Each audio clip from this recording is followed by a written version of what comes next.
para magpakita ng aking kakayahan. Tatanghaling maging isang mandirigma.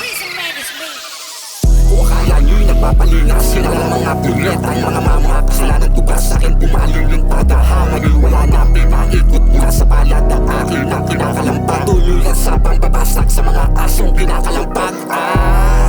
Puro mga tamang hinala, kulang lang sa pakikisama. Kaya tama sa di makuha, madaling lang sa mga bunganga. Kulang naman sa mga gawa, patunayan yung kalimatapang harapan na kung harapan sa bayan na.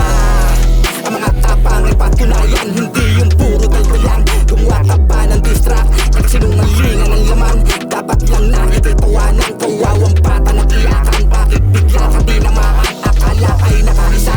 Ngayon yung dito ipakita yung sinasabi yung pag-asa. Ako pa ang kinalaban ngayon, tas sa'kin mahihirapan. Sa susunod mo nagawa, sana yung totoo naman. Hindi ko na yung kasalanan, lahat sila ay nagtawanan. Sa mga pekenyo na sinulat, sana tayo'y magkaharap.